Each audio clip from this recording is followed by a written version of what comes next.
तो चलिए क्वेश्चन को सॉल्व करते हैं। क्वेश्चन बोल रहा है simple pendulum made of mass 10 gram and metallic wire of length 10 centimetre is suspended vertically in a uniform magnetic field of 2 Tesla.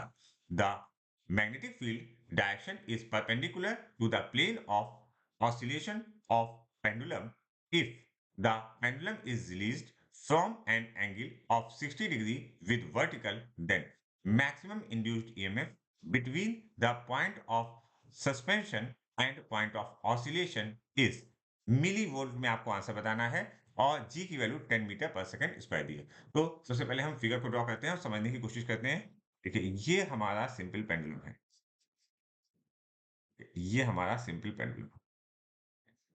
ये इसकी वो कंडीशन है जब वो 60 डिग्री से नीचे आ गया होगा। यहाँ पर मैंने ये कहा ये 60 डिग्री वाली सिचुएशन है। ठीक है, यहाँ पर ये जो एंगल गिवन है that is given to us. अभी हम इसको थीटा ले रहे हैं। ठीक है, ये थीटा दिया हुआ है। ओके, अब हमने जब इस पेंडुलम को छोड़ा तो ये ऐसे करके यहाँ पर आएगा और इस केस में हमसे पूछा गया है मैक्सिमम इंड्यूस्ड ईएमएफ। और एक और बात, ये मोशनल ईएमएफ का क्वेश्चन है, लेकिन इस केस में जो मोशन हो रहा है वो सिंपल लीनियर मोशन ना होकर इस पॉइंट के अबाउट ये जो वायर है, ये वायर जो है ये मेटेलिक वायर है। ठीक है, तो ये जो है that is moving in a circular motion. Okay, coming to the point, हमको मैक्सिमम चाहिए तो इस पर्टिकुलर पॉइंट पर क्या वेलोसिटी होगी ये हमको फाइंड आउट करना होगा और उसके बाद जो हमारी फॉर्मूला बताया गया है उसको हम अप्लाई करेंगे। अच्छा, यहाँ पर वेलोसिटी क्या होगी समझने की कोशिश कीजिएगा।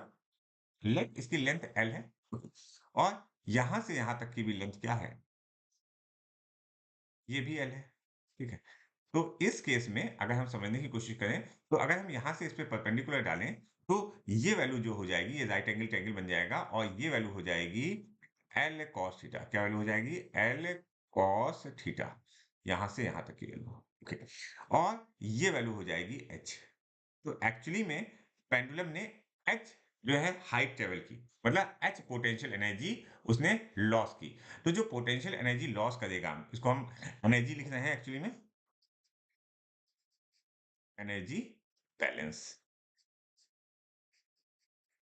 कहां से कहां एनर्जी बैलेंस हो रही है? इस पॉइंट से हो रही है और यहां तक। ठीक है, तो हम क्या लिखेंगे देखिएगा, हम लिखेंगे M G H is equal to 1/2 of M V square. ये इस मीन पोजीशन पर वेलोसिटी मैक्सिमम होगी। ओके, अच्छा, अब समझने की कोशिश कीजिएगा हमारे पास एच की वैल्यू क्या है। एच की वैल्यू अगर हम फाइंड आउट करेंगे, देखिए एच की वैल्यू क्या है, ये एल है, एल माइनस कॉस थीटा। तो H is equal to L minus L cos theta, और इसको अगर हम सिंप्लीफाई करेंगे और वैल्यूज को रखेंगे तो एल हमारा कॉमन आ जाएगा, एल हमने कॉमन ले लिया और ये आया 1 माइनस कॉस थीटा। अच्छा, एल की वैल्यू क्या है? एल की वैल्यू जो गिवन है that is in the 10 centimetre. हम इसको मीटर में रखेंगे तो हमारी वैल्यू आएगी 0.1। Okay, in bracket 1 minus cos 60। Cos 60 की वैल्यू 1/2, या तो cos 60 लिख देते हैं या cos 60 की वैल्यू मैं डायरेक्टली रखता हूँ 1/2। ओके, जब इसको 1 माइनस 1/2 मतलब 0.5 आएगा और 0.1 मल्टीप्लाइड बाई 0.5, तो हमारे पास जो वैल्यू आएगी दैट इज 0.05 मीटर। ये किसकी वैल्यू आ गई? ये हमारी जो वैल्यू आ गई ये हाइट की वैल्यू आ गई। अच्छा, अब यहाँ पर हाइट से हम क्या फाइंड आउट कर सकते हैं? हम वेलोसिटी फाइंड आउट कर सकते हैं। देखिए यहाँ पर m से m कैंसिल हो जाएगा और वेलोसिटी जो आएगी, यहाँ से अगर हम वेलोसिटी को लिखें तो v is equal to square root of 2gh। यहाँ से हम वेलोसिटी फाइंड आउट करते हैं ये फॉर्मूला यूज करके। तो v is equal to square root of 2 multiplied by जी। जी की वैल्यू हम 10 लेंगे क्योंकि हम सब चीजें मीटर में ले रहे हैं।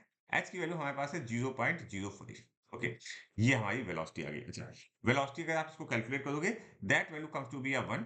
ओके, रूट 1, और इसको रूट 1 की वैल्यू 1 आएगी। So 1 metre per second is the velocity at this point. अच्छा, अब हम कौन सा फॉर्मूला यूज करेंगे? देखिए हमें फॉर्मूला याद होना चाहिए कि जो हमारा इंड्यूस्ड ईएमएफ होता है दिस केस में that is equal to 1/2 of B omega L square. Okay, अब देखो ओमेगा की वैल्यू तो हमको पता नहीं है, तो हमको मालूम होता है कि v is equal to R omega होता है। तो आर की जगह हम यहाँ एल लिखेंगे तो v equal to L omega. अच्छा, ओमेगा की वैल्यू क्या आएगी? v बाई एल आएगी। तो हम लिखेंगे 1/2 b, ओमेगा की जगह हमने लिखा, तो लिखा v बाई एल और यहाँ पर एल स्क्वायर। ओके, ये एल और ये एल कैंसिल हो गया तो हमारे पास जो वैल्यू बची that is 1/2 B V L, ठीक है, 1/2 BVL। अच्छा, अब हम वैल्यूज को रख देते हैं जल्दी से। That is equal to 1/2 B की वैल्यू हमारे पास जो गिवन थी, देख लेते हैं बी की वैल्यू कितनी है, 2।